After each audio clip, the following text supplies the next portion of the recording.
Brooks every weekday, noon Eastern time, right here on Fancred. Great to have you back. And we got everything for you. We've got some really unique stuff that you haven't seen anywhere else as far as the NFL is concerned. Aftermath of the games, the big breaking news this morning. We're going to be following Tua, his decision, Alabama quarterback. Will he be the Alabama quarterback in the next minute or two? Because Tua Tagovailoa is making his decision. At least he's probably already made his decision. He's going to be going public with it at a presser in Tuscaloosa, Alabama, here shortly. And our producer, as always, Cam Smith, back in the fold after a much deserved vacation. And of course, we had a long vacation as well. But we're back, and it's great to be back. My name is Brooks Melchior, live from Los Angeles. And so we'll be covering the NFL primarily today, obviously. Coming up later, we're going to be talking Patriots. We'll be talking NFL ratings, the business side of the NFL, which is always ever present because, of course, that's what fuels the games themselves. With one of our friends of the show, Daniel Roberts of Yahoo Finance, does a great job for them. Also, we're going to be visiting with the guy behind tankathon.com, Tankathon on Twitter, and his name is Matt Hoover. And I don't know if he's ever, I didn't ask him, but I don't know if he's done media before. But you will periodically see some of the biggest names in sports media, guys like Albert Breer just the other day retweeting Tankathon tweets, because Tankathon is a legendary presence in sport now in tracking professional sports teams that are tanking. And so we'll talk NFL with him. We'll talk NBA as well. But that's later on in the show. And again, I want to focus on NFL and the breaking news from my friend Jay Glazer. Get on the show here in the next week or two. Jay Glazer reporting this morning that Mike McCarthy is going to be taking over as head coach of the Cowboys. It goes without saying that we were kind of ahead of everybody in terms of letting you know that Jason Garrett leaving the Cowboys as head coach, at least, wasn't going to be easy. And it wasn't. 77-year-old Jerry Jones, in my opinion, was hedging his bet over the last few days in this ridiculous process of not officially cutting Jason Garrett loose as he canvassed some of the old warhorse candidates, Marvin Lewis being one of them, Mike McCarthy being one of them, other names that were kicked around certainly over the past week or two when it comes to the Cowboys. We ran through a lot of them the other day, but Mike McCarthy ends up being the guy for the Cowboys. And it's an interesting choice, a telling choice when you're trying to get insight into where the Cowboys are going. Or really, when you say that, you're really talking about Jerry Jones. Where is Jerry Jones going? What is he thinking? He's thinking, out of all the guys that he has interviewed, and he's interviewed a few over the last few days, right?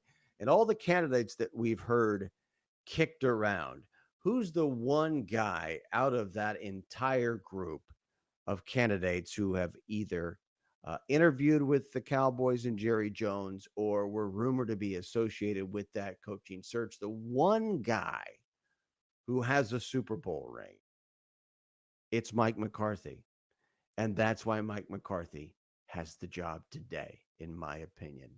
Championship coach. I don't know if I would call Mike McCarthy a championship coach. I highly doubt Aaron Rodgers would Mike McCarthy a championship coach, but Jerry Jones apparently highly values that Super Bowl ring that Mike McCarthy won in squandering of the other peak years physically for Aaron Rodgers. By the way, with the Packers game coming up next weekend, I really like the Packers. Everybody's sleeping on the Packers. That's a whole nother story we'll get into as the week goes on. But just keep an eye on the Packers, all right? Because they haven't done it quietly, because when you have Aaron Rodgers, nothing is quiet. But the Packers are really a remarkable team that, I mean, everybody is sleeping on right now. So When it comes to Mike, a couple of quick observations, quick jots for you. Um, when Mike McCarthy was nearing the end of his tenure with the Packers, he took the offense back over again. And of course, that led to the complete and total implosion of the offense. Rodgers' overt rebellion, outward rebellion, in more ways than one. So with Mike McCarthy, not really known as an offensive genius, we'll say it that way, diplomatically, right? What does that tell me? It tells me that uh, Kellen Moore is probably going to maintain his position as offensive coordinator for the Cowboys. And to be honest, and Jason Garrett meddling notwithstanding, the play calling and the offense really wasn't the heart of the problem, in my opinion, with the Cowboys. The heart of the problem, of course, is Jerry Jones. And let's put that aside, though, real quick. On the field, if you were to point to what the problem really is for the Cowboys, to me, the second half of the season, it would be deep and it would be effort on the part of the individual stars on defense, including guys Lawrence. So defense is a major issue, I think, going forward for the Cowboys. Chris Richard, of course, is the rising star, is the defensive coach on that staff. And Rod Marinelli has the title of defensive coordinator. But Mike Nolan is a name who has ties to the Cowboys organization through his father, who coached under Jimmy Johnson and Tom Landry, for that matter. And of course, Jimmy Johnson era. That's Jerry Jones' highlight, I think, in his tenure as owner of the Cowboys. So Mike Nolan is a possibility defensive assistant right now for the Saints. That's being floated out there right now. Um, so I wouldn't be surprised if you saw maybe a change in leadership. As far as offense goes, I would really assume that McCarthy being hired by the Cowboys is a sign that Kellen Moore is going to remain in place as the offensive coordinator of the Cowboys for now. And I wouldn't be surprised at all if Jason Witten takes up a spot, retires as a player, and takes up a spot on that offensive coaching staff. And ultimately, Witten could possibly be the future head coach of the Cowboys. We'll have to see, but that certainly to me, we've been talking about that quite a bit over the past few months here on Sports by Brooks on Fancred. So those are all things to look at. Um, and again, we're tracking word on Tua. Let me bring him up and see what the story is on Tua's decision. Have not yet. Okay, Tua is going to be turning pro and entering the 2020 draft. Thank goodness. Thank God. And let's see here. Let me bring this up. I just want to make sure I can get a connection on that.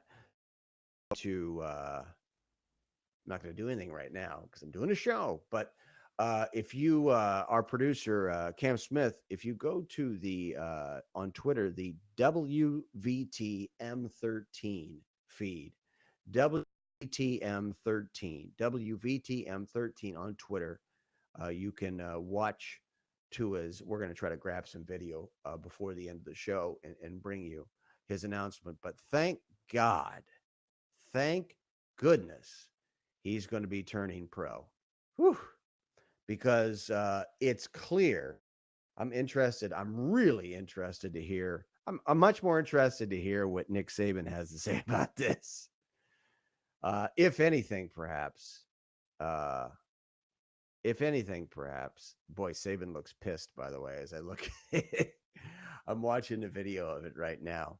Saban does not look happy. Too bad. As I was pointing out on the show, oh, I'm so sorry. I have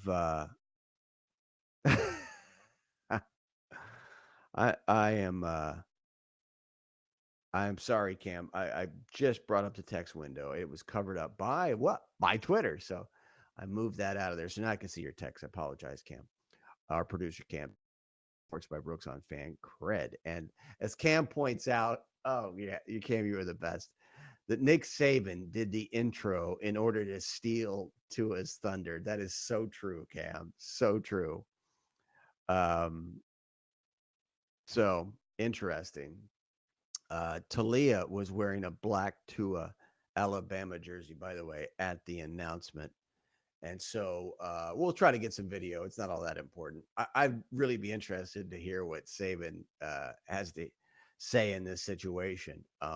But so there you have it. That's the situation there in Tuscaloosa. But as we pointed out on Friday here on Sports by Brooks on Fancred, there was really a pro returning to Alabama agenda that was coming through quite clearly from Nick Saban using a couple of vehicles, people propagating the idea that it might not be a bad idea for Tua to come back to Alabama. And a couple of those individuals were who worked the Michigan Alabama bowl game broadcast. Greg McElroy, former player, of course, former quarterback at Alabama, ESPN and analyst, and Greg's a good guy. No problem with Greg at all. He was just repeating the information that he had. But Greg's also a talk show host for SiriusXM, does a great job. Tom Luganbill, another guy, does a good job. But both of them were saying that both of them, and let me give you a quick quote here as they're those quotes are filtering in. This is Tua talking. This is very interesting. I'm glad, Cam. Thanks for passing this along. This is Tua talking. Quote, the injury, he's referring to the injury here in this quote, wasn't a particularly important factor. It was just a hard decision all around. We prayed about it as a family a lot. I want to repeat that first part of it because what I was just about to tell you here about the reportage that was going around on Friday is very interesting in relation to the quote I just read you from Tua. This is Tua referring to his injuries, not really injury, but injuries. Of course, the hip is the big issue right now. Tua, quote, he's referring to the injury here. It was not a particularly important factor. It was just a hard decision all around. We prayed about it as a family a lot, unquote. So that's interesting. You can understand why he might want to downplay the injury, obviously. Um, got all kinds of text coming in here as we check over there. Uh, it's interesting that say it wasn't a particularly important factor. One, it's understandable he would downplay it, but two, in relation to what I was just about to tell you, and that is that Luganbill and McElroy last weekend were saying, in fact, they were saying it on Friday, right after the bowl game, the Alabama Michigan game, bowl game, that Luganbill worked the sidelines for. Luganbill actually did Saban's halftime walk-off interview. McElroy did the color on the game. And of course, you've got Nick Saban right there. And both of those guys, Luganbill on Fox Sports Radio and McElroy on ESPN, were I heard Tom say it, I watched Greg say it, that it was a medical decision. That was going to be the basis as to whether or not Tua was going to come back. Now, I repeated this on Friday and emphasized it, that I thought that was bull crap. It's not a medical decision. It's a money decision. Now, you could argue it's kind of the same thing, but there wasn't a lot of talk about money, at least from Luganbill and McElroy. Now, where do you think Luganbill and McElroy, and again, good guys, not blaming them. you get a piece of information from a prominent source, a credible source, right? I can't blame them. Uh, I can't blame them. But the idea that what that's doing right there, ethical decision in the context of Tua coming back, that tells me that information is coming from Nick Saban, and that's the narrative that Saban is pushing in order to attempt to pressure Tua to come back, which is a disgrace. But of course, par for the course for Nick Saban. Absolutely something he would do. Um, Obviously, Nick Saban not looking out for the best interests of his players, never has, never will, in my opinion. But when you say medical decision, what you're implying there is that there are NFL teams in the first round of the draft that aren't sure. They're not sure if he's uh, physically sound, if there's a problem medically. That's what you're implying. And that NFL teams, because of that, will not draft Tua. He'll fall into this abyss because NFL teams think he's irreparably injured. They're not. It's a medical decision. No, it's not. No, it isn't, guys. So it sounds to me like Nick Saban tried to plant in the mind of Tua and his family the idea that the idea that the NFL teams out there in a position to draft him or just in the first round were going to pass on him because they weren't sure about because they weren't sure about his medical condition. And that's just bullcrap. That's not true. I mean, I have heard that he could go as high as 5 in the first round. I mean, think about it. Well, I mean, I know this is a completely different situation, but when you're trying to figure out the way NFL teams operate, first of all, logic, forget about it. Kyler Murray went number 1. That turned out to be a good pick. But the same team hired Cliff Kingsbury. That may work out too. I don't know. But what logic goes into hiring Cliff Kingsbury? Nothing. What logic goes into hiring Freddie Kitchens beyond a quick interval of a relationship with Baker Mayfield?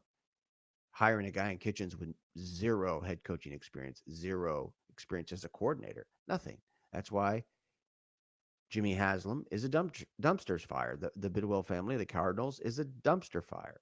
I could go on. I mean, God knows I've documented it on this show. What did Dan Snyder, the Ford family? Think about it. All of these, Dean Spanos, none of these people think the way we do. None of these people are really held accountable in their business. That money's going to roll in no matter what. They don't have to worry about it. So when you see a guy like Kyler Murray, who went from being, well, maybe he'll be drafted in the first round, but probably a third round. I'd love to see the Mel's big board of the mock drafts on Murray a year before, or as we closed in on the NFL draft. When did they finally come around to the fact that he was going to be the first overall pick? My whole point here is there's no freaking rhyme or reason as to how things will play out with Tua. And the suggestion that there's some sort of logical analyses going in to his medical condition, that's going to somehow dictate where he gets drafted. That's bullcrap. I surprised me. Tua going number 2, number 3. Who knows? He's not going to go to number 2. I understand it's going to be Burrow. It's going to be Chase Young. It's going to be the Bengals and the Skins. Then we'll see what happens. And I don't think the Giants are going to take a quarterback either. But so couple of things for you. Let me give you another quote from Tua. Another quote from our producer, Cam Smith, relays this from his announcement today. Tua saying the supplemental draft this summer was not part of my consideration. If it was, I probably would have just stayed here. The supplemental draft. Of course, that implies that he would not have been part of the draft in April. And again, that lends to medical decision, right? Medical. Tua just told you medical wasn't part of this. Again, he's downplaying it for obvious reasons, but why wouldn't he? Because I will guarantee you there's at least one team in the top 10 that's going to cast aside, Tua could be injured in a worse manner. Not every injury I think would be completely ignored, but essentially, if you're going to take him in the top 10 of the NFL draft, you are completely ignoring his hip injury, completely ignoring it. Also, want to let everybody know out there, Matt Hoover of Tankathon, we're going to move him to a different day this week, uh, where we'll have more time to spend with him on the NFL and the NBA, um, particularly since this is such a heavy NFL day. So we're going to move Matt Hoover of Tankathon to probably middle of the week, late in the week. So, but we're going to have him on. Got to have him on Tankathon. That's going to be huge. Look forward to. So we will have him on. Dan Roberts is going to come on with us here shortly as well from Yahoo Finance, and we'll talk some NFL with him. We'll talk Patriots. That's his team, and we'll also talk about the business side of the NFL, the ratings. We've seen attendance has really taken a big hit. I want to talk to Dan about that. Of course, we've got SoFi Stadium, we got the Chargers, we got Brady possibly in play. And this is Brooks Melchior live from Los Angeles, and this is Sports by Brooks on Fancred, joined as always by our producer, Cam Smith. And speaking of the Chargers, the new stadium, um, Tom Brady comes to mind. And it sounds as if Tom's on his way to sign up with the Chargers right now, if he hasn't already, you know, if you believe in media reports out there. But of course, huge weekend of NFL wildcard weekend playoff football. I can't remember 4 games that were more interesting, had more storylines going, that were really compelling. But I think at the end of the day, I would rank, the Patriots. How can you not? The Patriots lost to the Titans. Tom Brady's situation, Bill Belichick, Bill Belichick's approach to it. Also, uh, the student outmaneuvering the master with Vrabel really out coaching Bill Belichick down the stretch with clock management, which we're going to cover here shortly. But I first want to touch on Tom Brady, if we have a moment, and maybe take a look at a clip from his presser. Now, you may have heard a lot about some of these clips, but unfortunately, most of you don't get to see them. So we take the time to go through them and pick out what really matters. So I want to first, and I know we've got Dan Roberts coming up, Cam. So stop me or guide me through this however you want to do it. Um, and by the way, Tua has wrapped his press conference. Took about 15 minutes. But whatever you want to do, I'll follow your lead. If you want to go into a couple of Brady clips, that's fine. I think I'd like to get to them during the show. We got some Belichick Vrabel stuff for you.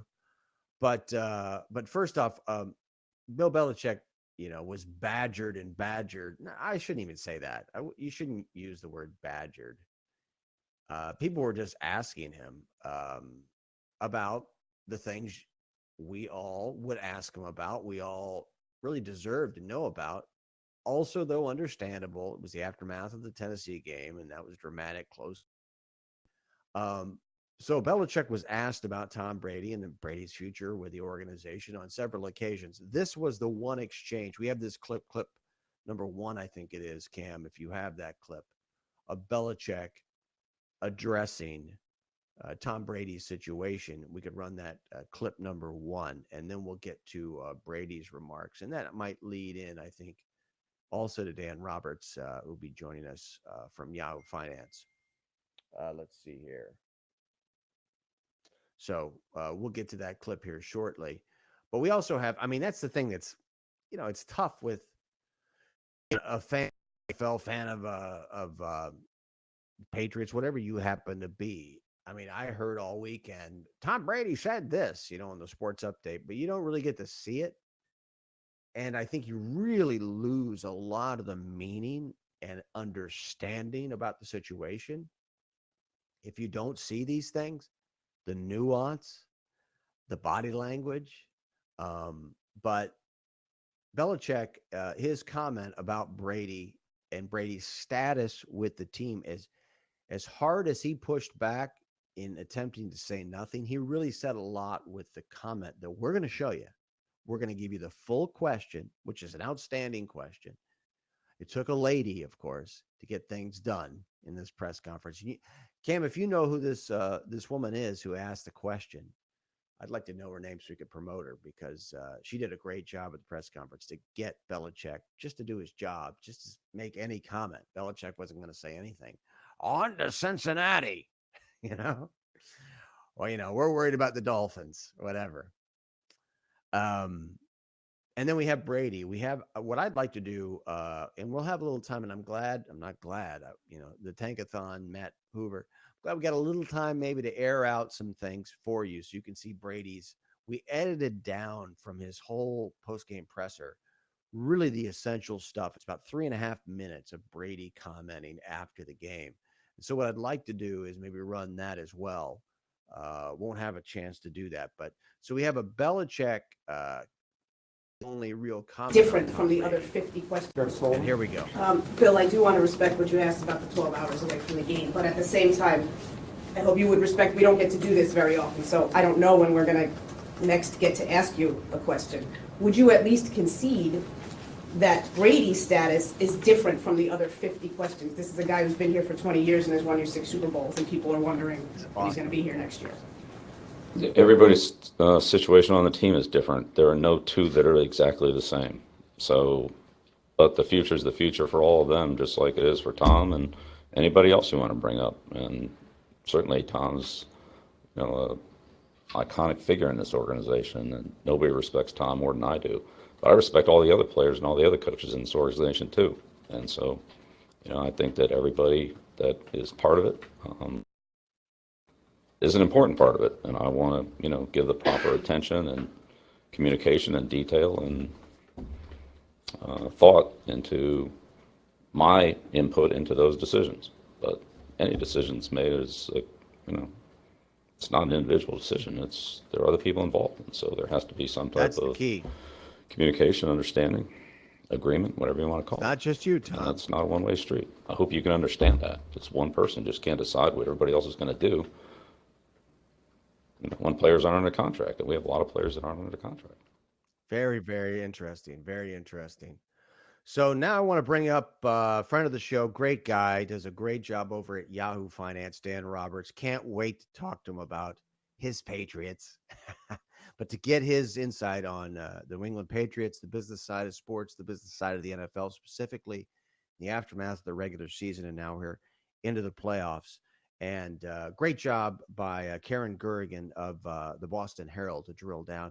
Keep in mind, Belichick was asked several times before then about Brady. That was the only time he gave a real answer, and it was a telling answer.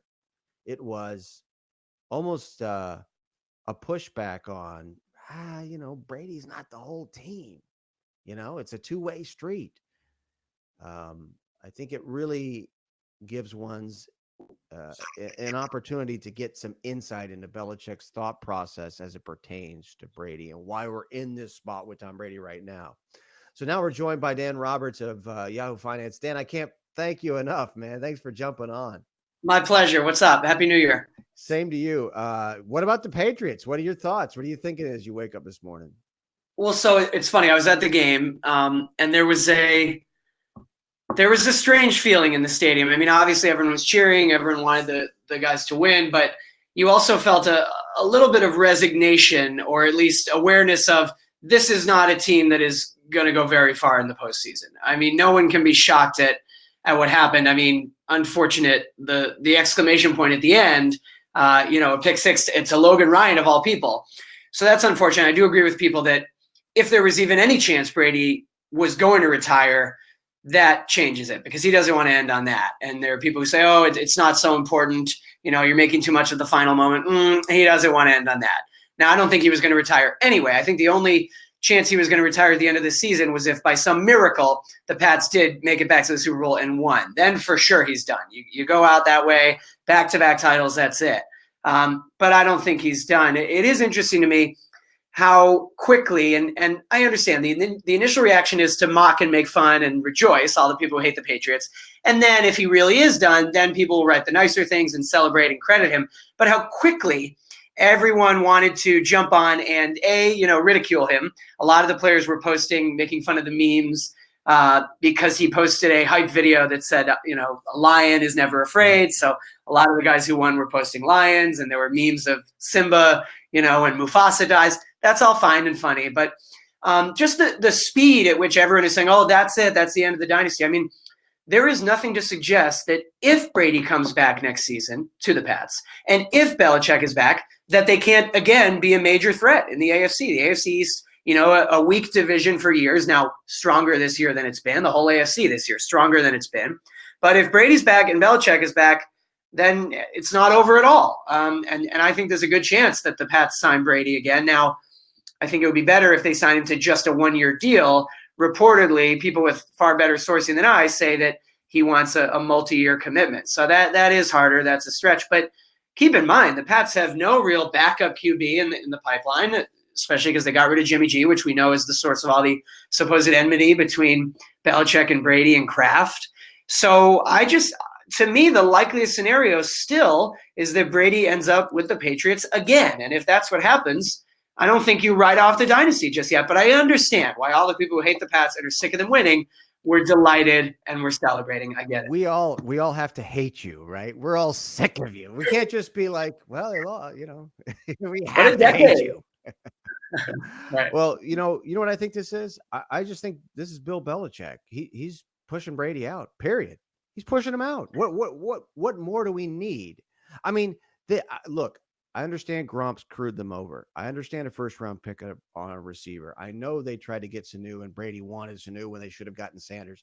I recognize that, Antonio Brown, Josh Gordon, right? But and I'm not saying Belichick's wrong, because Tom Brady does not make plays the way Tom Brady used to. That's a big problem here. But is this not clearly Bill Belichick is pushing Tom Brady out of the organization? Am I crazy? Well, if you believe ESPN's reporting, Brooks, a while back, it was 2 years ago, 3 years ago, after Jimmy G left, Belichick already tried to push him out and failed.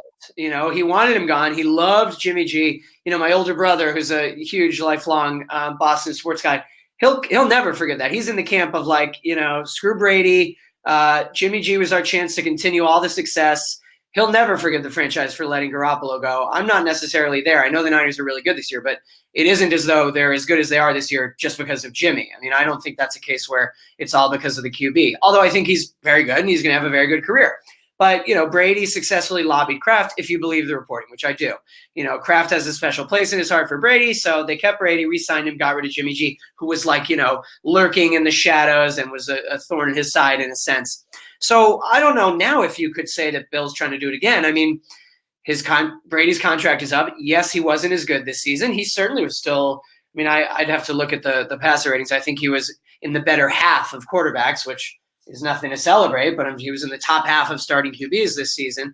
But look, he had a really weak offense. I mean, I saw someone – it was either Brewski or someone else on TV in the last 2 weeks was saying – actually, Belichick deserves all the praise in the world because they got 12 wins out of the worst offense he's had, the least talented offense he's coached in 8 seasons or something. So I think they made a lot out of a little. And I think it's not a disappointment that their run ended at this point in the season. Of course it was going to. As to what Brady does next, I just think I really, it's probably just I'm saying this with too much heart and having, been from New England, but I don't think he wants to end his career the way that a Brett Favre did, where you end up playing for some random team for 2 seasons that you have no real connection to, and you don't win a title. You have a couple middling seasons.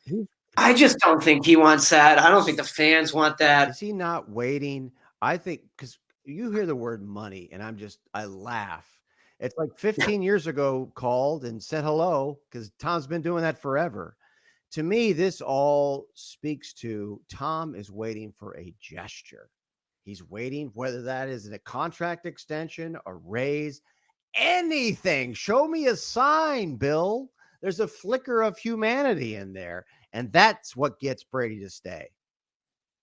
Well, so reportedly, he has already indicated that he will not give a hometown deal, in the sense that if he can get more money elsewhere.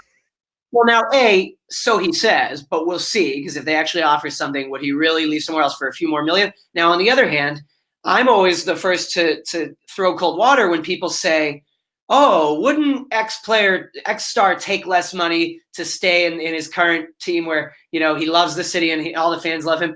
Well, no, why should he? I mean, why shouldn't he take the maximum amount of money he can? And then people like to say, he's already made so much. Right. That's irrelevant. It's a business. Yeah, right. Of course, players should take the maximum amount of money they can get. So, yeah, occasionally LeBron has taken less than he could in order to help the team and have, the team have a bigger budget for other stars. Fine. Occasionally Brady has done that. Fine. But that doesn't mean that they're always going to. So, look, if the Panthers hire Josh McDaniels and then they go to Brady and they say, we'll give you a fat 3-year contract, and the Pats say, we'll only sign you for 1 year, that's a real threat. Maybe he goes to Carolina. Again, speaking with my heart, I would love to see McDaniels not leave, but it sure looks like this is finally the year when he will. Remember when he committed to the Colts and then backed out at the last second? I mean, we've always known that he'll be the next guy up, but the problem is, when will Belichick leave? It's like I've been watching The Crown, Brooks, on Netflix, and Prince Charles in this season is talking about when I'm king. But as we know, the audience, he'll never be king because his mom just won't die. Right. So if you're McDaniels, how long do you really wait? Eventually he's going to leave, and it seems like this will be the time. And I think that is being under-discussed as a key motivator for Brady. Like, where will McDaniels, whom Brady has a really good relationship with, end up? And might that be the place where Brady goes? That sounds like that could be the number one thing. That it's McDaniels, because what does he have left? And then he's got to go. I mean, there's no guarantee they're going to have the personnel that he needs. And right. I think the number one thing with Brady is going to be, he's got to go somewhere where they have weapons. Right. It can't all be on him to work with a shoestring group. Now, granted, a lot of Pats guys this season are now free agents, including some of that great defense. So that will also be a factor. Kyle Van Noy is a free agent. Devin McCourty is a free agent. What do those guys do? Because even if Brady gets offered to deal with the Pats, if a ton of these guys are leaving and they can't sign new talent, it's going to be like this season again. So you're right. Can he go somewhere that has a good offense and has some good guys for him and put something together? With Dan Roberts of Yahoo Finance, I personally think that Belichick is setting up this succession plan where Steve's going to come in and take over the team as the head coach. This is my exactly. I knew you're going to laugh.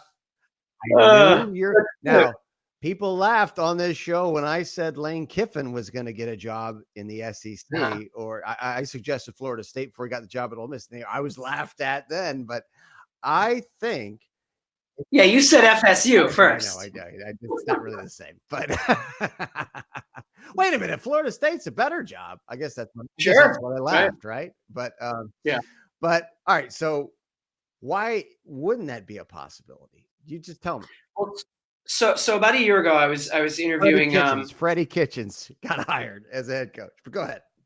About a year ago, on my podcast, I interviewed Ian O'Connor, who had this huge doorstop of a book out on Belichick. And this was funny because this was before they went ahead and won the Super Bowl last season. And we were talking about, can they win another? And how much longer will the dynasty last? Everyone's favorite parlor game. And the other was, what's more likely to happen? Brady playing for a different team than the Patriots, or Belichick coaching for a different team than the Patriots still? And, we did that fun game, and Ian said, we also did everyone loves the trivia question of like, who's more responsible for the dynasty, Brady or Belichick? Right. And we agreed, it's both. You can't really choose. I mean, they were blessed enough to have likely the best quarterback ever, and people can argue that. And then definitely, I think less arguable, the best NFL coach ever at the same time. So it was both. So when I asked Ian this question, what's more likely to happen? He said, Belichick, Brady's dad, famously in this New York Times profile already, I think 4 or 5 years ago, said, these things always end poorly. Everyone loves that quote because they said it's the foreshadowing that, Brady has already prepared himself mentally for, I will end up playing for a different team.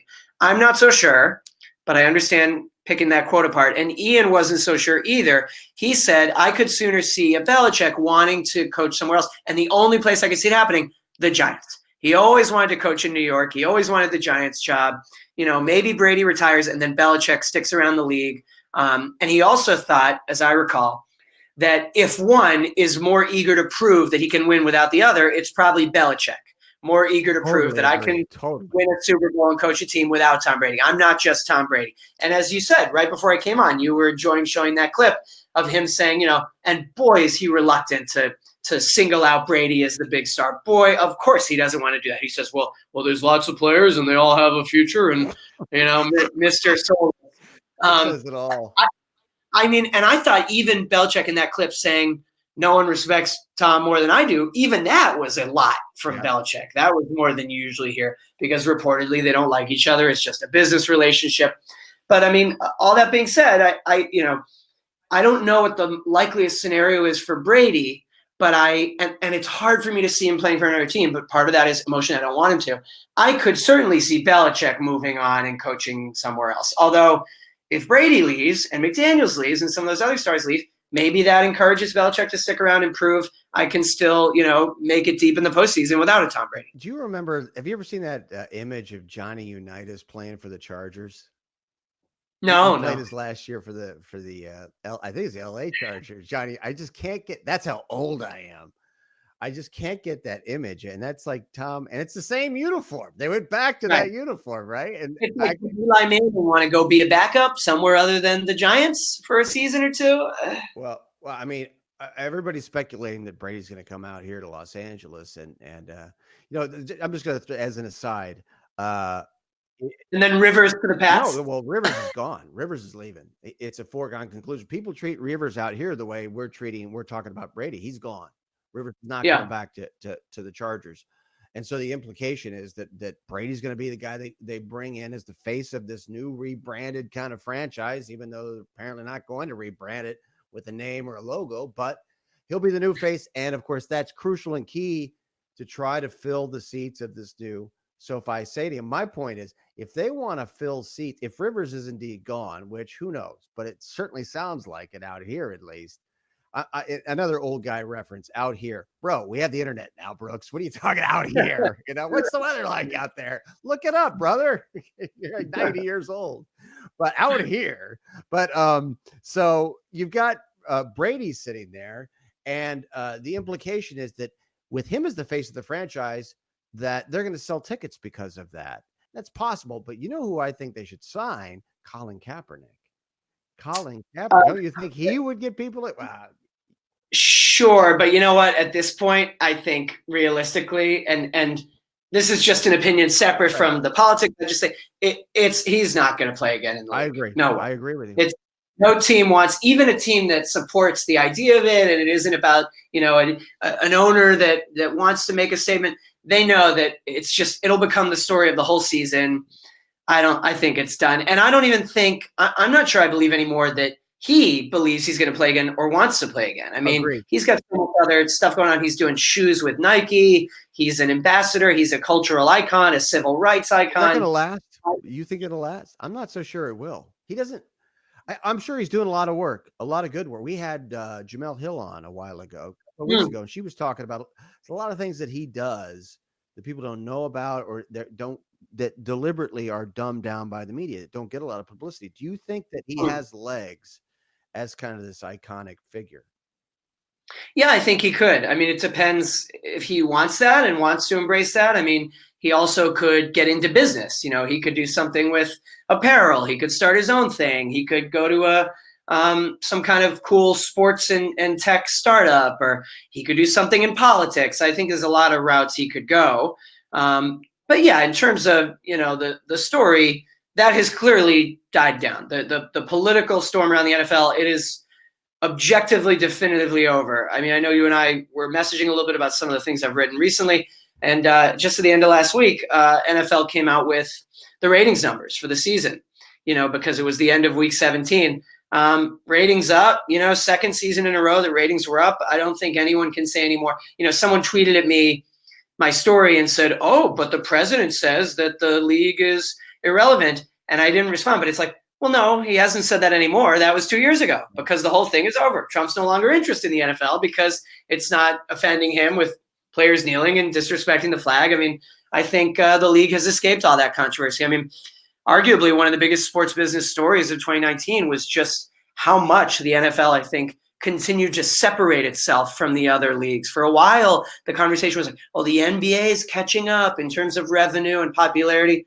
I don't think it is, man. I think there's the NFL, and then there's everything else. I really think it is. Like it or not. Well, the numbers certainly indicate that, but we're talking about linear Nielsen numbers, aren't we? I was going to ask you. Yep. I was going to ask you anyway about what do you think about Mark Cuban? I don't know if we mentioned this last time we talked, but his idea that because the NBA is a cable thing and the NFL is over the air, and the NFL continues to push that with Disney, ESPN wanting to put everything on ABC. Is that why the NFL is so much bigger in terms of ratings, because they're over the air a lot more than the NBA? So I think there is something to, I think it's everything, you know, and the NBA TV contracts are going to expire. And that's when we will really see whether the owners specifically agree that going with Turner and ESPN was a mistake. And I thought it's interesting. I wrote about this recently, but Silver made some public comments a while back that looked like he agreed with Cuban. He said, yes, you know, it's a problem and we're all facing it. And he said, if you don't have a multi-platform strategy these days, or a multi-distribution strategy these days, then you're in big trouble, regardless of what league you are. It sort of looked like he was lending credence to what Cuban said, which was that, you know, maybe it was a mistake for the NBA to put its games on cable as opposed to broadcasts, you know. Now, that said, since then, I've noticed that the NBA has tried to, ironically, distance itself from its own commissioner's comments. They had the deputy commissioner, Mark Tatum, out there saying more that, you know, that isn't the issue, that the ratings decline is mostly about injuries, and he's focusing on expansion and markets like Japan. And I think that the NBA certainly doesn't want to be publicly indicating that there's any problem with its TV deals. But man, we are going to see a lot when the NBA contract with Turner and the ESPN expires.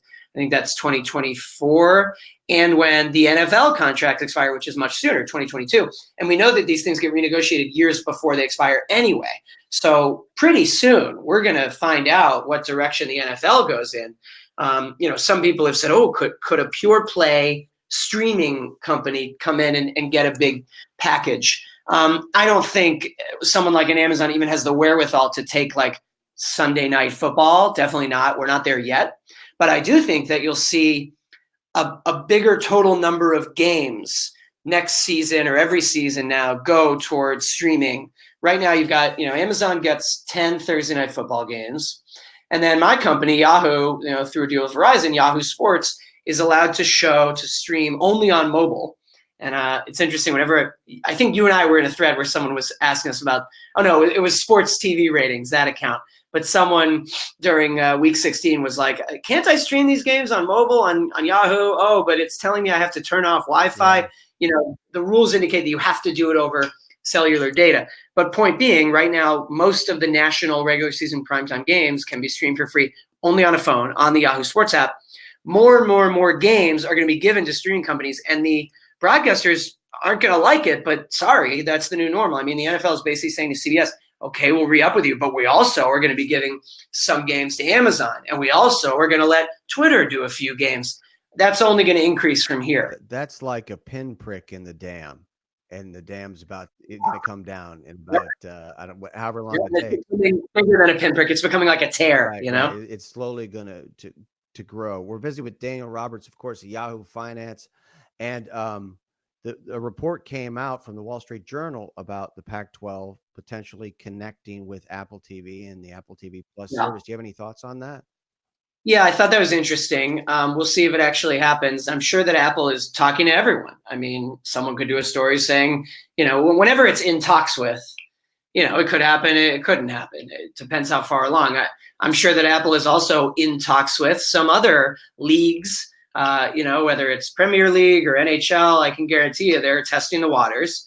And the question for all these companies, and I have a story going up in just a few minutes about Netflix and kind of a response to all the places that this morning are saying, oh, Netflix had a humiliating Golden Globes. Netflix failed because Netflix had 34 Golden Globe nominations and only won 2. Oh, what an embarrassment.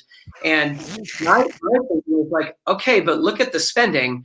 Netflix isn't going anywhere, baby. I mean, it's all about streaming. Netflix, Hulu, Amazon, and Apple are going to continue to be the leaders in prestige television. But the question is, how much do they each want to spend? So Apple might be thinking, and it could prove smart, in 5 years we could be saying, this was a smart way for Apple TV Plus to differentiate itself. Apple might be thinking, Netflix is so established. Netflix is the incumbent.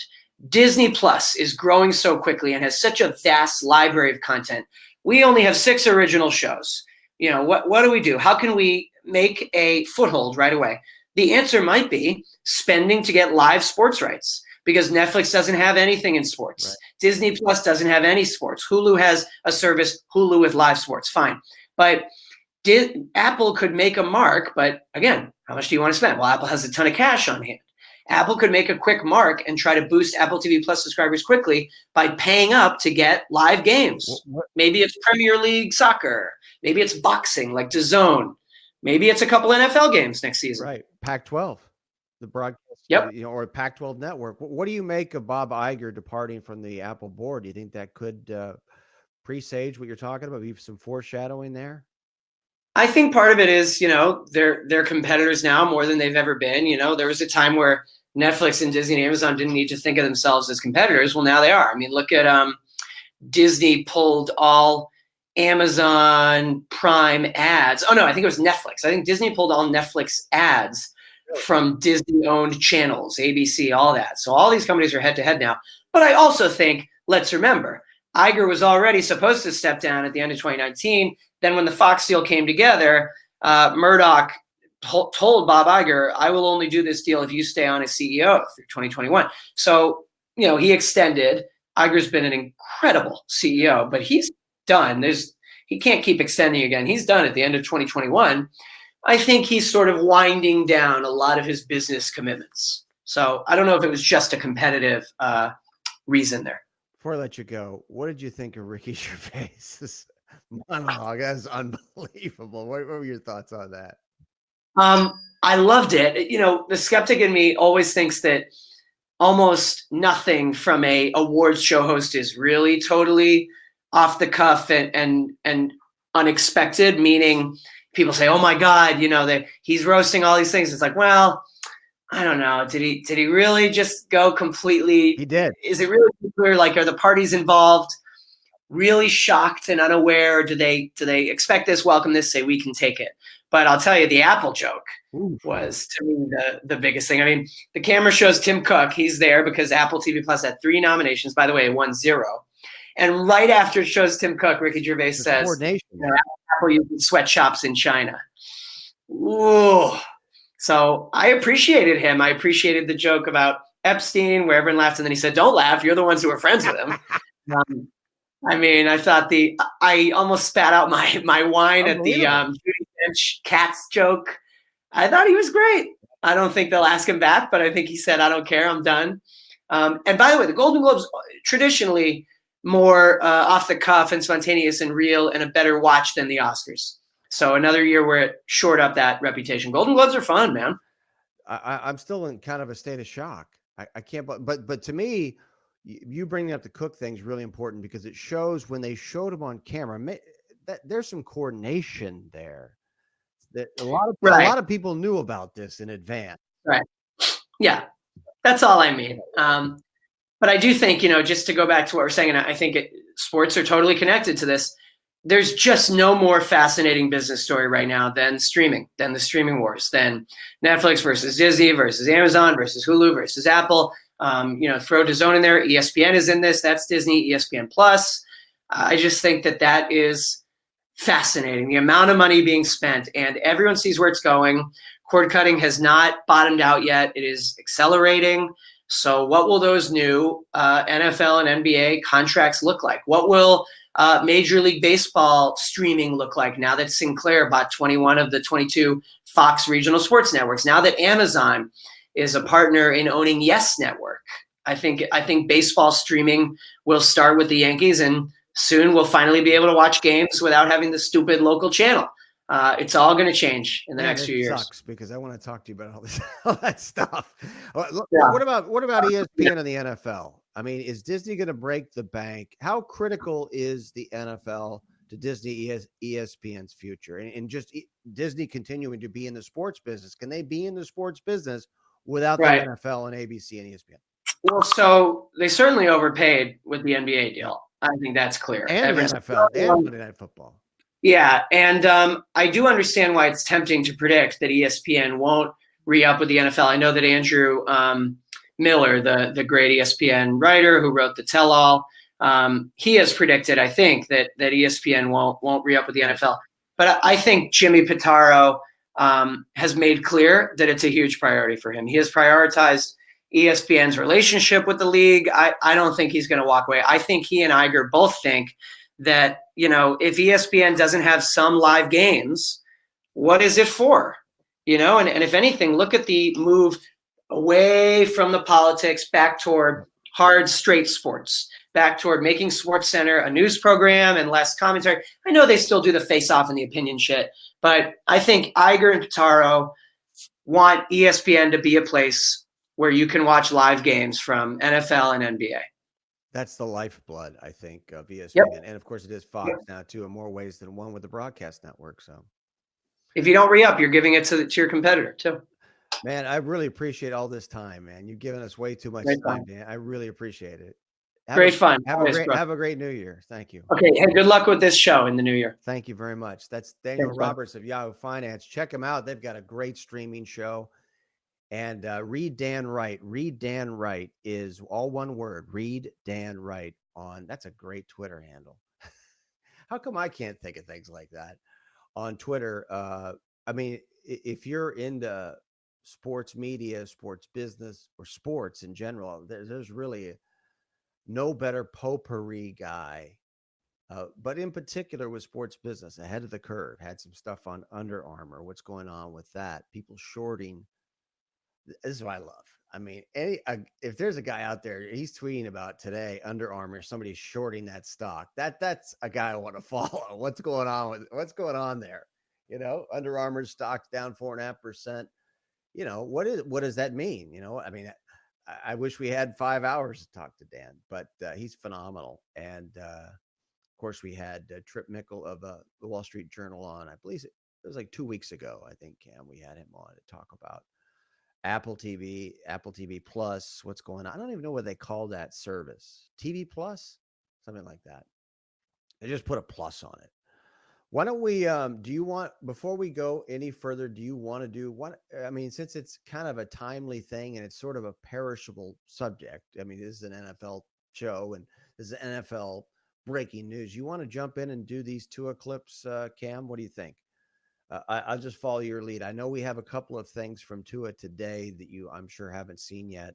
Yeah, let's just run back. We've got a couple of clips. Let's do clip one from Tua's press conference today as he announced what his future plans were. And note the Saban handshake. Are we going to do that one first? I can't wait for this. This is great. You're only going to get this on Sports by Brooks on Fancred. Here we go. All right. Got the handshake.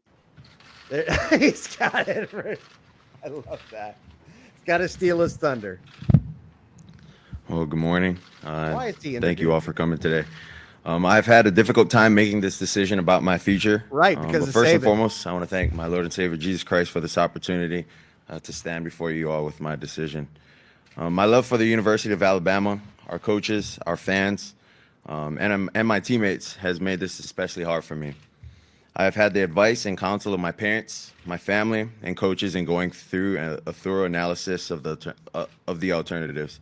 And without further ado, with lots of prayers, thoughts, and guidance, I have decided that I will be declaring and entering the 2020 NFL Draft. He's got the hand. I mean, why is he introducing him? I love that. So we have another quote apparently where he quotes somebody. Have you drilled down on who he's quoting on that? But let's take a look at another clip from Tua's press conference today where he Hello, announced his here playing football. decision. As I wrap things up, there will still be a Tagovailoa here playing football. It's my little brother, Talia. And I plan to stay close to the university and always be a part of the Alabama It's family. like Urban Meyer. So I'd like to leave you all with this from one of my favorite Tim McGraw songs. When you get where you're going, don't forget turn back around and help the next one in line. Always stay humble and kind. Thank you all so much. God bless and roll tide. Huh. Yeah, Satchel Paige disagrees. Don't ever turn around. Somebody may be gaining on you. Well, he's referencing Talia there. Tualia, his brother, who is number 3 on the depth chart, quarterback to his brother. I've heard conflicting reports on Talia, how good he is. So we'll have to see. But I guess, and Talia was wearing a black Alabama, interesting, black Alabama jersey. Um, Fascinating situation with Tua, and we discussed it earlier. And man, I really would have feared for that guy's future had he stuck around. I mean, something I think people don't talk enough about is the 2 surgeries that he had on his ankles, his left and right ankles. He's got this innovative surgery that apparently they only do this surgery in the state of Alabama or something. I mean, we had Ross Stellinger, SI's top college football reporter, who's kind of been out front on this tightrope surgery that they call it. Tua, of course, hurt his ankle last season, and they had this surgery that got him up and running really quickly in order to come back and play. I think it was against Georgia in the SEC title game the season before. And of course, that's the game where Jalen Hurts came in the fourth quarter of second half, actually, and put it on Georgia and got Alabama into the title game where they were destroyed. And then Tua had the same injury to the other ankle this year, and they ended up doing the same, quick surgery to get him ready for what was supposed to be the LSU game, and he played, and that's what happened with the other ankle after that surgery. And we had Ross Dellinger on right before then here on Sports by Brooks on Fancred to talk about that. But so Tua played reasonably well against LSU. Obviously wasn't himself, but played pretty well. Alabama hung in there with the Tigers and lost the game.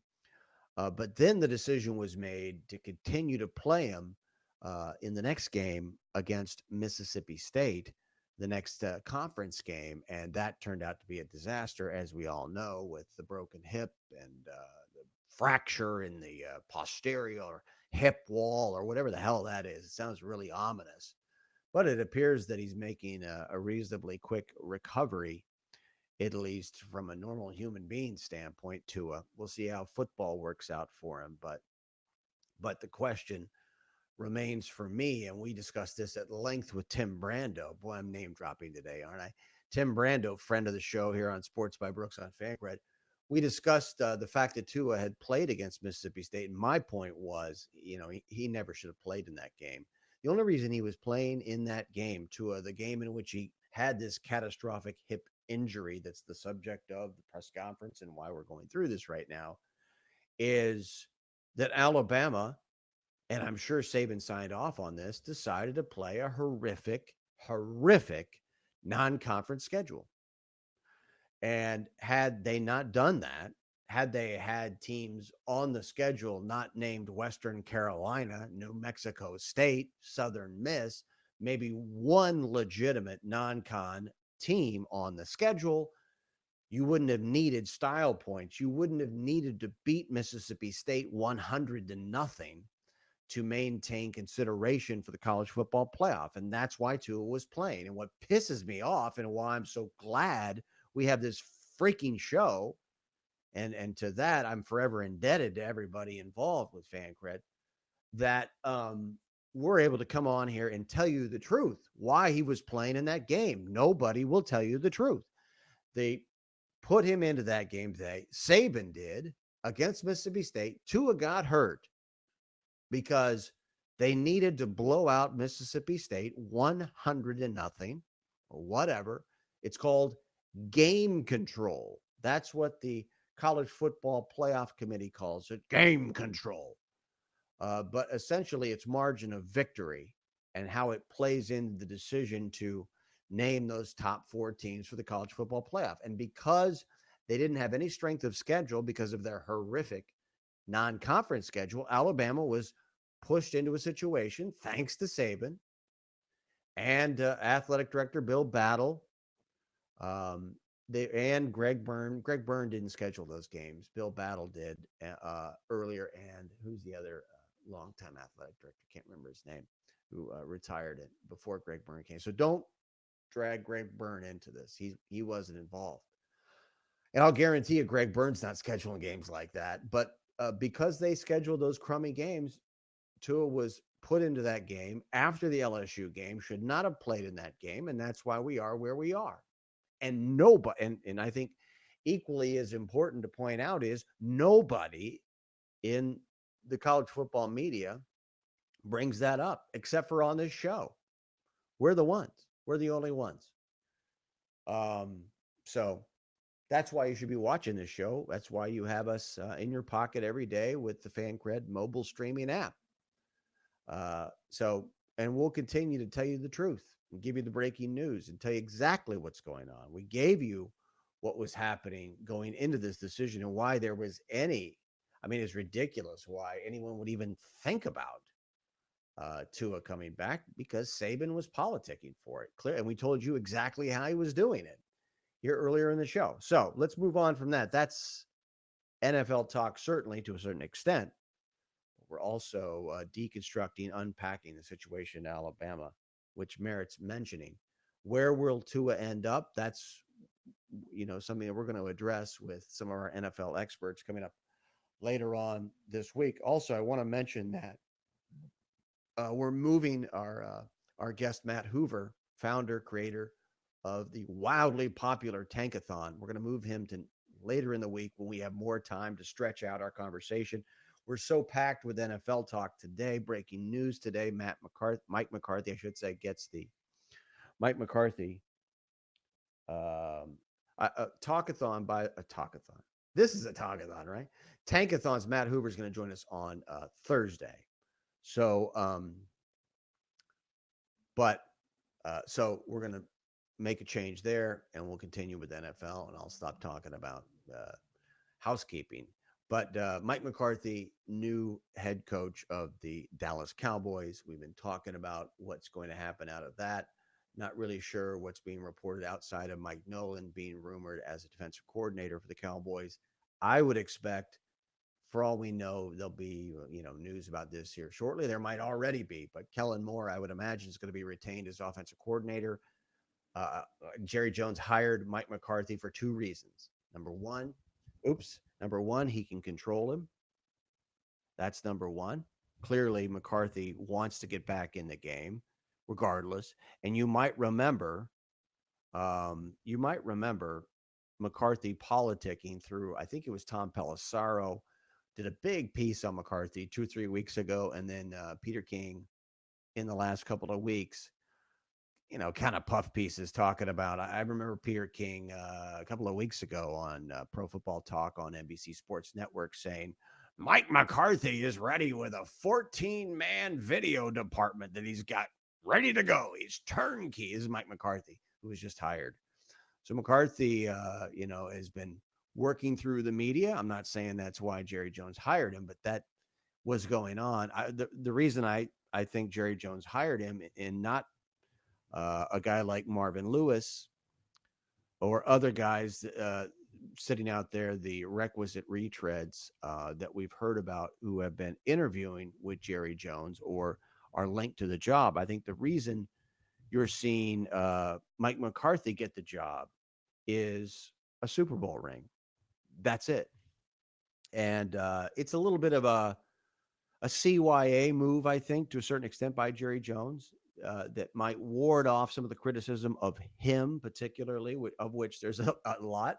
At the end of the day, this is all fun, superficial, cotton candy, gossipy stuff. But at the end of the day, the Cowboys are not going to the Super Bowl anytime soon because as long as Jerry Jones is running the team and has the audacity, the continuing audacity, which isn't mentioned enough on the media. It's starting to get mentioned more and more. That's starting to pick up speed. Of course, we were ahead of the game, 4 months ago telling you about this. And if we had been doing a show 5 years ago, we'd be telling you about it. But it's Jerry Jones undermines the authority of the coach in a grievous manner with the media that he does. The weekly radio shows, the holding court in the locker room. That's a non-starter. It shows you how desperate Mike McCarthy is to get back into coaching because he's not going to be running this team. Jerry Jones brought him in. Let me just be straight with you. All right. Mike McCarthy was brought in as a shield, right, to tamp down criticism of Jerry Jones while allowing for the exact same situation to play out that played out in the last 10 years with Jason Garrett. No accountability for Jerry Jones. And what is he using as a shield? Literally, the Super Bowl ring on Mike McCarthy's finger. We got to check this out. When McCarthy does his introductory press conference, what are the odds he's wearing a Super Bowl ring, you think? Maybe he wears it around anyway. He probably does. But, right? 1 Super Bowl. How many should he have won? 3 or 4 with Aaron Rodgers. But that's really what this is I might have to tweet that out. Jerry Jones is essentially he grabbed the ring, the Super Bowl ring off. And I understand Jerry Jones has Super Bowl rings himself, but those are awfully dusty. And something tells me that he might have to get those rings refitted if he's not already wearing them all the time. Might have to get them refitted anyway, since they're so old, 3 decades old. So that's what's happening. Mike McCarthy gets hired so Jerry can grab his semi-recent Super Bowl ring and use it as a shield against the media to keep doing what he's doing, the nonsense. Now, I love it. I think it's great. I really enjoy it, and I hope Jerry does it for as long as I'm around covering the NFL because God knows it gives us something fun to talk about and cover. And so I'm rooting for Jerry Jones to stick around. I'm not criticizing him in the sense that I want him gone. I don't. I love him.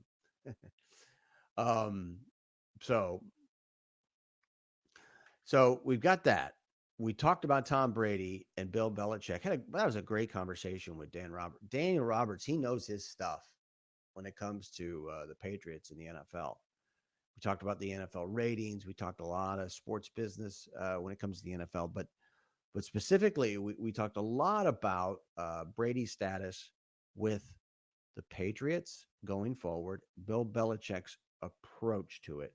Now, we showed you a clip of Bill Belichick earlier addressing the Brady situation. And it's clear to me, Bill Belichick is just trying to push Tom Brady out, period. Brady has outlived his usefulness. And the reason is he is now completely dependent on having weapons on the team. Without weapons, Tom Brady is just a guy. He's just a guy. He's not much better than Josh McCown, right? And I want to run some of that footage from the Seahawks Eagles game with Clowney. So we got a clip of Clowney. We're going to show you. Remind me, Cam, before we say goodbye, which we're winding things down today, but we have to show the not.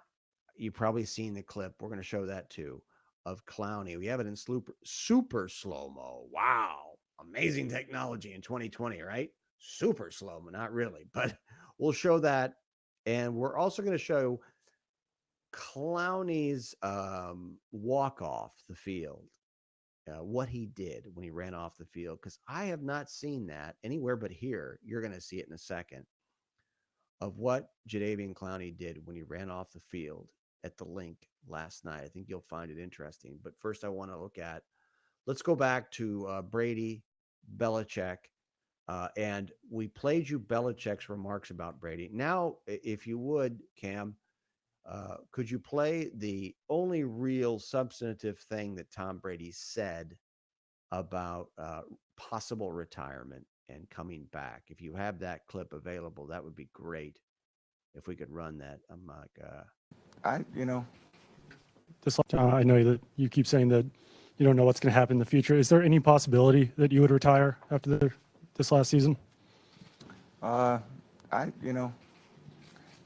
would say it's pretty unlikely, but yeah, hopefully unlikely. I know that you keep saying that you don't know what's going to happen in the future. Is there any possibility that you would retire after this last season?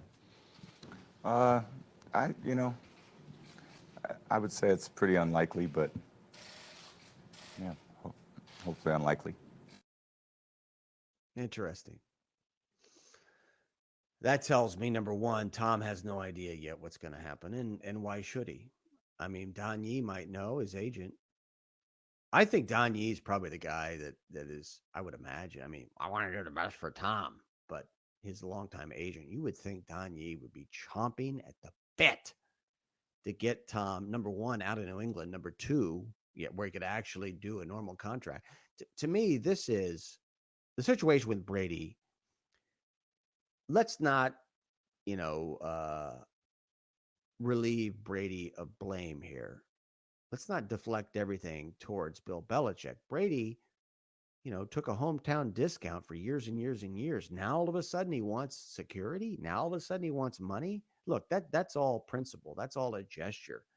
And I think you could make an argument that it's Brady thinking, if I can't get some security, if I can't get a representative contract voluntarily that's fair for both sides, that's not a franchise tag, because we know he set up his contract so he can't be franchised next year. Tom, he's a free, he can do whatever he wants. But if he's not going to get any sort of security or any sort of representative contract financially, what does that say about Bill Belichick's commitment to Brady going forward? Belichick, you could definitely make the argument that it goes beyond an argument. It's not like the Patriots didn't try to bring in offensive players as weapons. They're trying to win a Super Bowl. They're trying to win. And they clearly know that Brady's not the same guy. Is Brady good enough to play in the NFL? You bet your ass he is. I mean, I've seen a lot of drops. I've seen a lot of crappy, cross-ups with from guys like Harry. I mean, he's got no help. Brady has no help. Zero. Out of the backfield. Julian Edelman against the world. You got to be kidding me.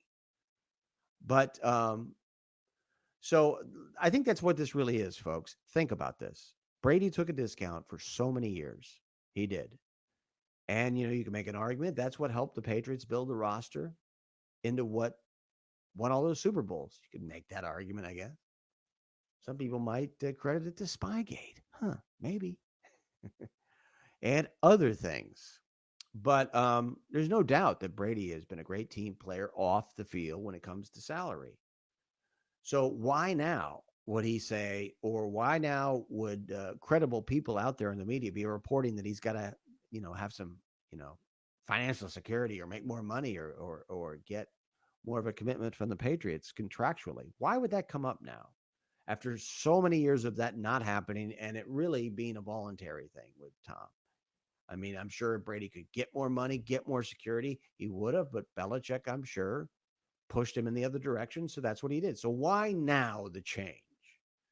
I think in the aftermath of the roster on offense, even though Brady knows that he's the guy that pushed for Sanu, they could have had Sanders. Brady wanted Sanu. Brady knows that he pushed Jimmy G out. He understands what that means.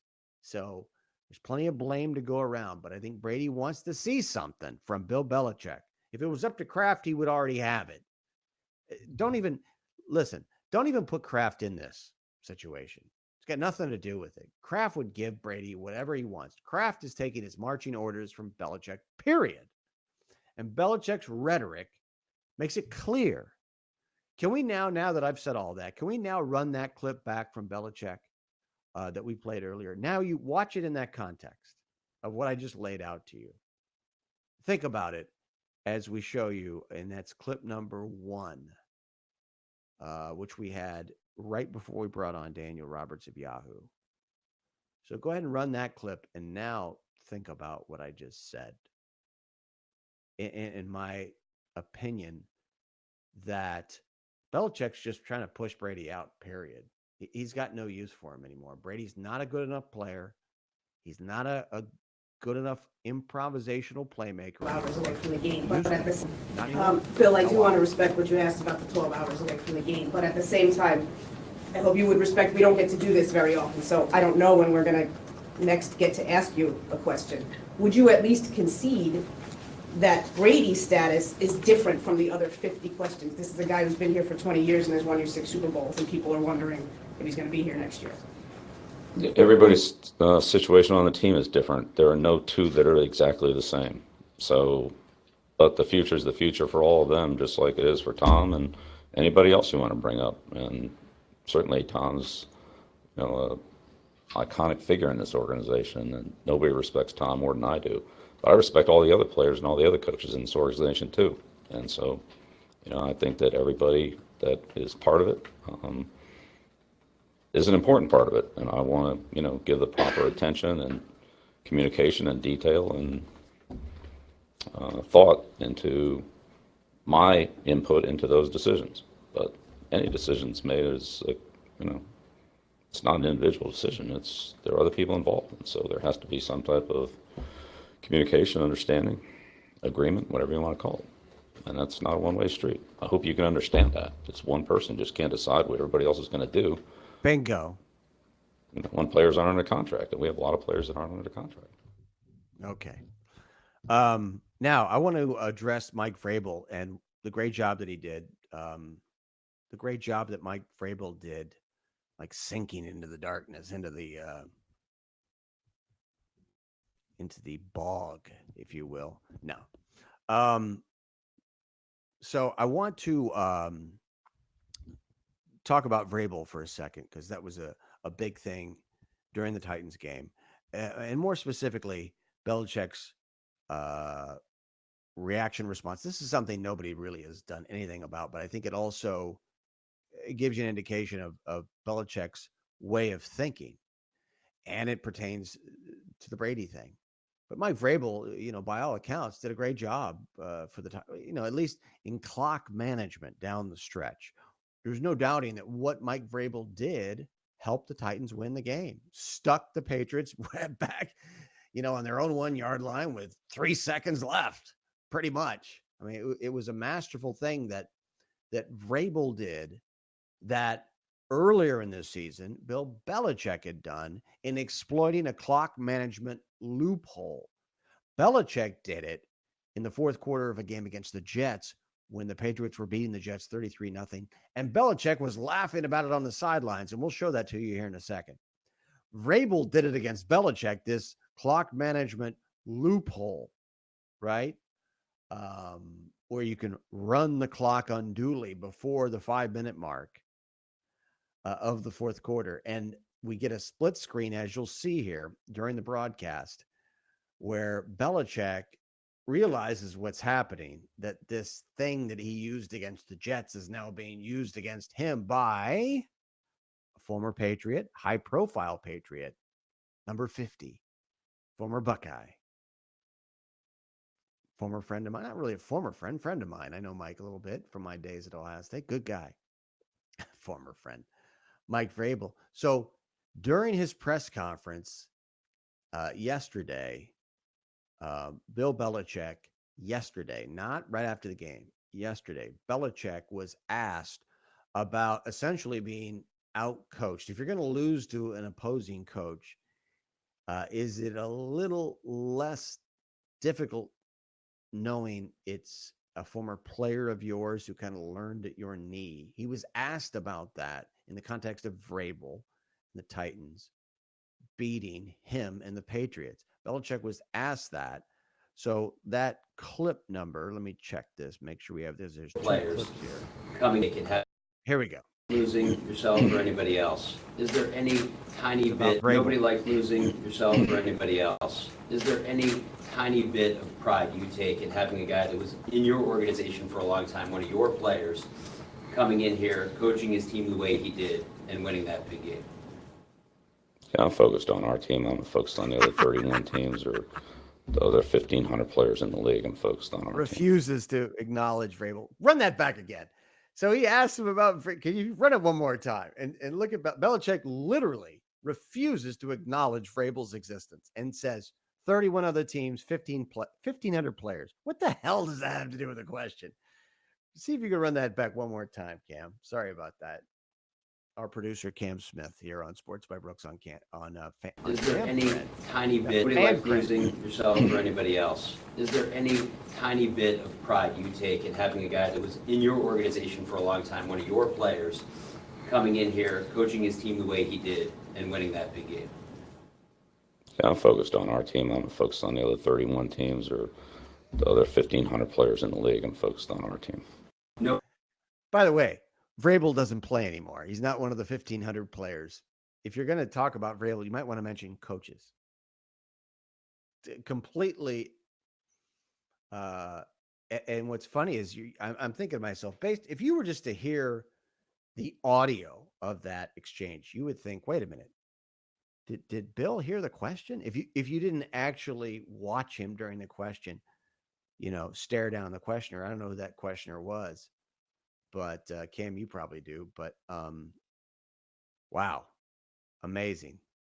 What a gift Belichick is. Truly a gift. Now I want to. Which clip should we run here? We've got now. What I want to do. Let's go back to Vrabel and the clock management loophole. The coach of the Titans, former Patriot, right? Using this clock management loophole to run the clock down against the Patriots as the Titans are protecting this tiny lead. This is the Pats and the Titans game, and you're going to see a split screen, and you will see we have some footage of Belichick doing it against the Jets, and then we have footage of Vrabel doing it on Saturday against the Patriots, and you'll see Belichick realizing what's happening, and then hilarity ensues.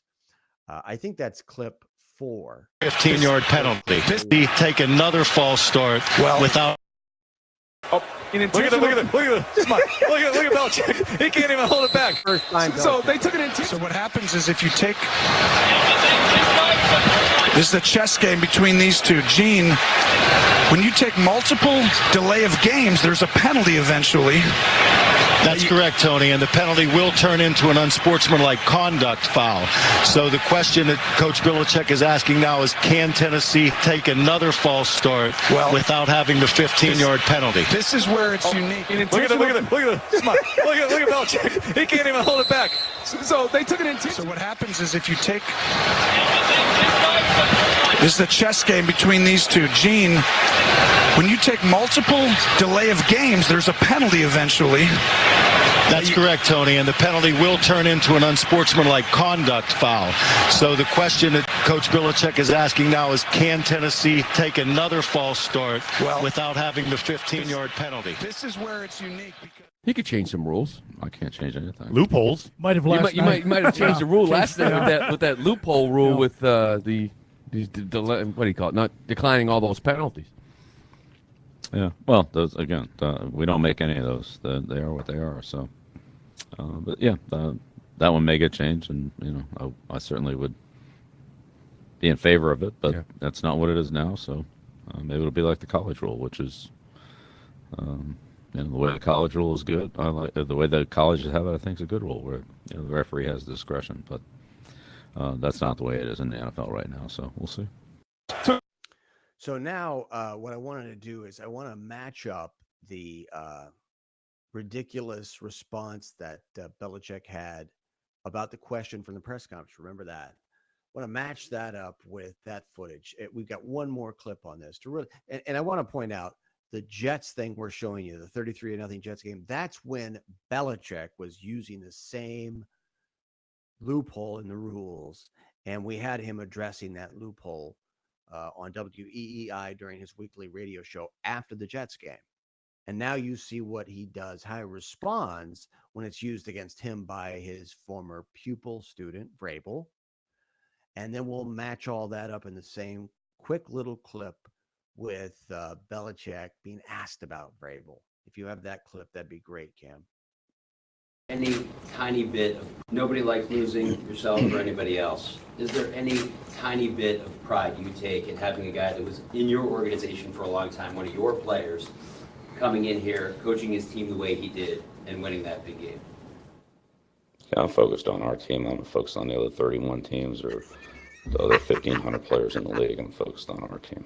Nobody likes losing, yourself or anybody else. Is there any tiny bit of pride you take in having a guy that was in your organization for a long time, one of your players, coming in here, coaching his team the way he did, and winning that big game?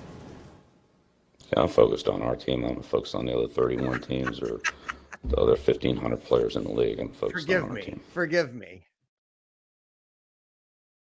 Right. Okay.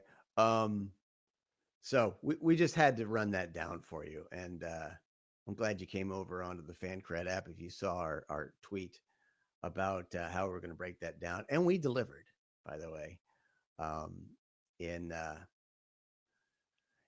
the situation between Belichick and Mike Vrabel. So before we let you go today, though, it really, I think it behooves us to show you. Do we have we've got a couple of clips I know of Jadeveon Clowney. And Jadeveon Clowney, if you don't know, how could you not know at this point, that he speared Carson Wentz.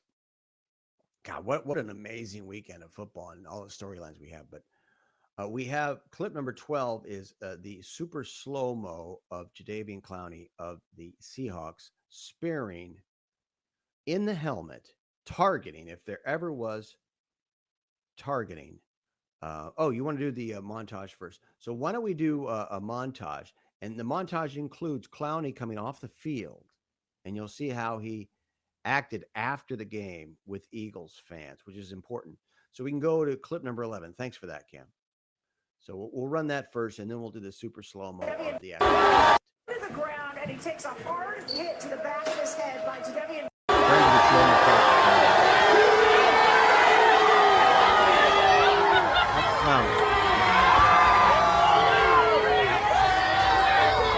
Very magnanimous. Very magnanimous of him. Here is the comment. Moved around a lot and been a lot and been there for me. Go back to that. That's Josh McCown. That is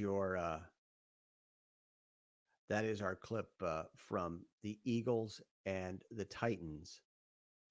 I should say the Texans. I should say the Seahawks. They all look the same. Look at the jerseys, folks. They all look the same. So that was McCown at the end. Now I want to go back to the statement by, I don't want to read it because you probably haven't seen it yet. I want to read the statement by Carson Wentz from Okay, so Carson Wentz, as you know, out, got speared in the back of the head. If you could run the super slow-mo, that would be great. Been there for me, and We so have a super slow-mo of the hit. Oh, you've got it up there for us. Thank you for that. Great job. Great job.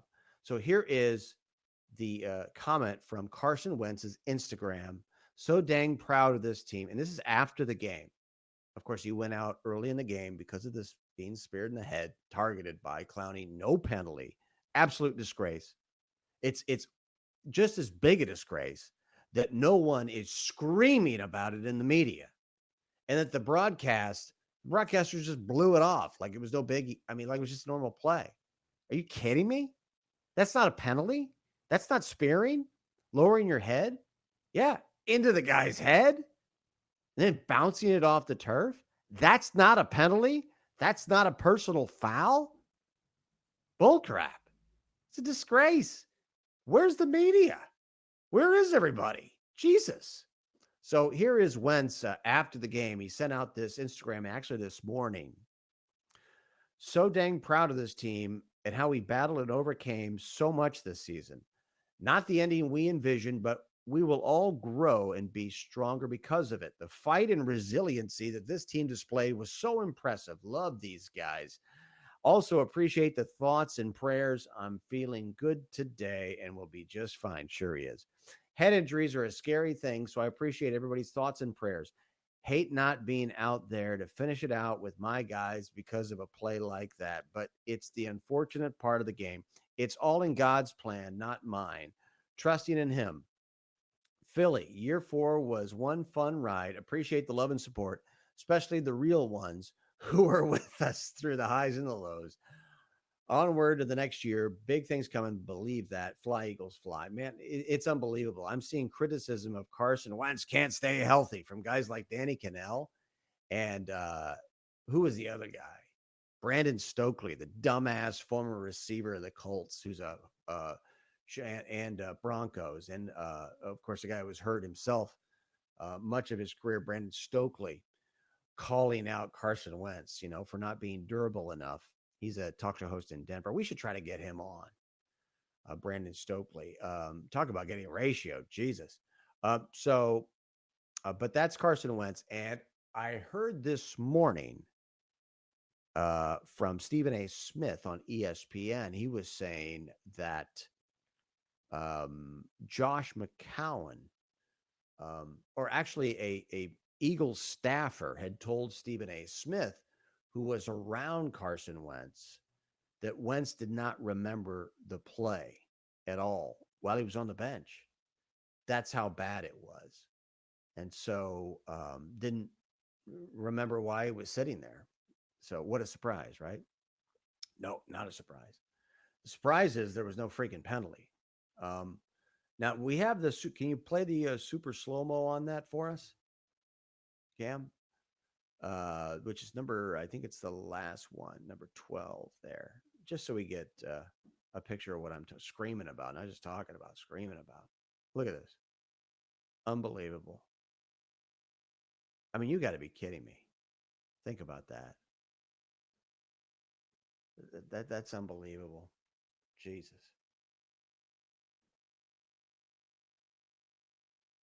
Can you, now with that in mind, can you run that montage back one more time so you can see Clowney, what he did off the field when he was coming off the field after the game, and we'll wrap it up with that here on Sports by Brooks on Fancred today. If you have that. Back of his head by Jadeveon. Clowney was like, The ground, it was a and he bang takes a bang hard play. I hit to didn't the mean to back of hurt his him. head by Jadeveon.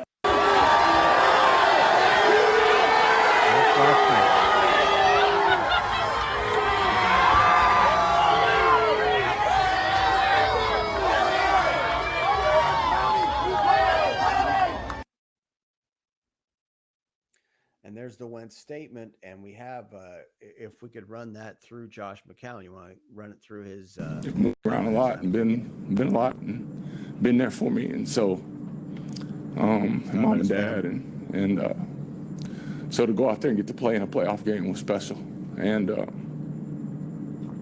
I can't thank them enough for their support, and it was just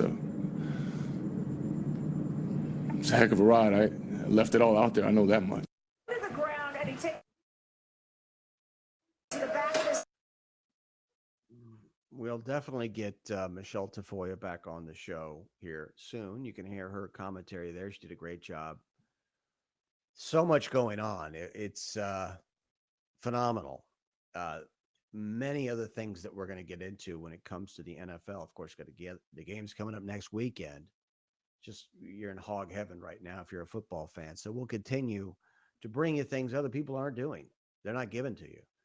Cam Smith, fast on his feet today. Great improvisation, helping us with the clips, the comments, the Tua press conference, and now, thank goodness, he's free and clear of the specter of another year with Nick Saban. Jesus, thank goodness.